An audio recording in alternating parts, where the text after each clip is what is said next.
Episode 2, The Government of India Act 1919. Hello and welcome to Clatterversal and Go to podcast for insightful discussions on law, history and current affairs. I'm your host Cleta Lorenko, and today we dive deep into one of the most significant milestone in Indian constitution history, the Government of India Act 1919. Before we begin, let us set the stage. It's August 1917. The British Empire is dealing with the aftermath of World War I, the rising demand for self-governance in India, and growing political unrest. In this atmosphere, Edwin Montagu, the Secretary of State for India, made an important announcement in British Parliament. He stated that the goal of His Majesty's government was to gradually associate Indians in an administration and progressively realize self-governance. This was the first time Britain openly spoke about transitioning India to a responsible government. This announcement laid the foundation for what will eventually become Government of India Act 1919, an act that will shape India's constitution landscape for the next few decades. The Montagu-Chelmsford Report. Now, you might be wondering what led to the creation of this act. Following Montagu's declaration in 1970, he and then the Viceroy of India, Lord Chelmsford, undertook a detailed tour of India. They engaged with Indian leaders, studied the country's political challenges, and then in 1918, they submitted what is known as Montagu-Chelmsford Report. This report became the blueprint for Government of India's Act 1919. This report called for greater autonomy for Indian provision, increased India's participation in governance, and paved the way for future where India could achieve responsible government. However, it's essential to remember that it wasn't a promise to complete independence. Rather, it was a step towards giving Indians a greater role in their administration while keeping India an integral part of British Empire. Based on this report, a bill was introduced in British Parliament, and after it went to scrutiny of Joint Secretary Committee, it was enacted as the Government of India Act 1919. This was one of the first comprehensive constitutional documents that laid down structured framework for governance in India. Key feature of the Government of India Act 1919: Provisional autonomy. One of the key changes the Act introduced was granting greater autonomy to the provinces. The Act divided subject into two categories: reserved and transferred subject. Reserved subject include crucial matters like law and order, defense, and foreign affairs, which remain under the control of British appointment governors. Transferred subject, on other hand, include areas like education, public health, and local self-government, where elected Indian minister could make decisions. This system was referred to as Dirachi, essentially a dual form of government. While the provinces had some level of autonomy, they were still subject to overriding authority of British governor. Role of central government. On central level, the power remained largely concentrated in the hands of the British. The Governor General of India, who represented the British Crown, had almost absolute power, though the central legislature, which was made up of two houses, the Council of State and Legislative Assembly, was created. The Governor General could overrule any decision made by legislature. The Council of State had 60 members and Legislative Assembly had 140 members. Out of this, only a portion were elected and the rest were nominated by British authorities. What's important to note here is that while there was move towards involving more Indians in governance process, the British still retained ultimate control.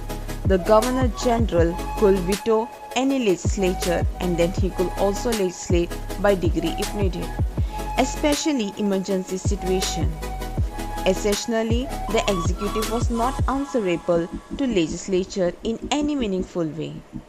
Central versus provincial power. The Government of India Act 1919 also made a clear distinction between central and provincial power. Subjects of national importance such as defense, foreign affairs and finance were under control of central government, while subjects of local interest like education and public health were transferred to provincial government. The division was meant to give provinces a certain degree of freedom, but at the same time it ensured that central government and by extension the British authorities maintained control over key matters affecting empire as a whole. To give you an idea of how the system worked, if there was a disagreement between provincial government and the central government on any matter, the final decision rested with Governor General or British Parliament. The British had carefully crafted this system to give an impression of decentralization and autonomy while still retaining ultimate power in their hand.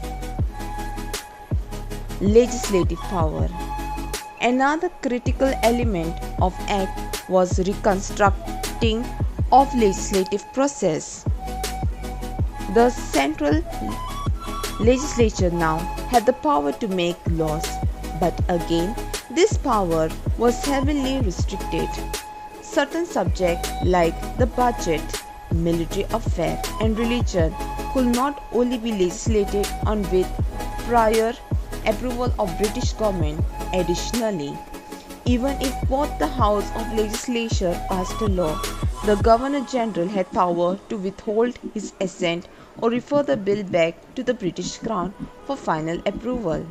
This meant that while Indians could participate in legislative process, the British ultimately controlled the decision-making power.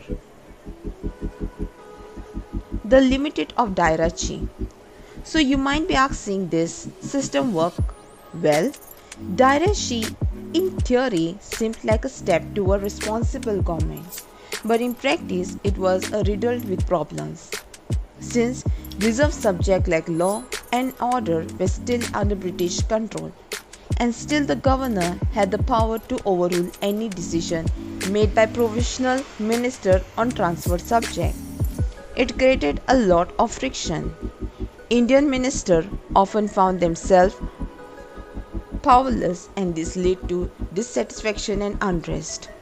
Furthermore, while Indians were given more representation, especially in the provincial legislature, the power to make significant changes still rested with the British authorities.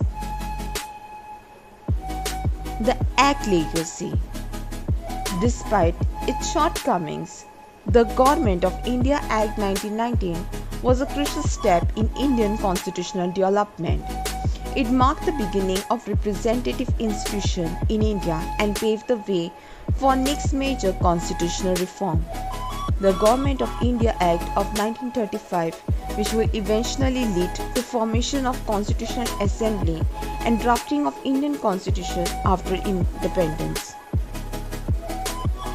To sum up, Government of India Act 1919 was both a promise and a limitation. It promised India more say in their governance but limited actual power. It was a critical movement in history of India's struggle for self-rule, as it marked the first step toward a more structured form of self-governance. Even though the British retained much control, the Act introduced the idea of decentralization and gave Indians a taste of what it will be like to have a voice in their own administration. Thank you for joining me today on Cleatherverson. I hope this episode gave you a deeper understanding of Government of India Act 1919 and its role in shaping India's journey towards independence. If you have any question or thoughts, feel free to reach out to me. Stay tuned for more exciting episodes on law, history and much more. Until next time, stay curious, keep learning and remember the knowledge is the power. Thank you.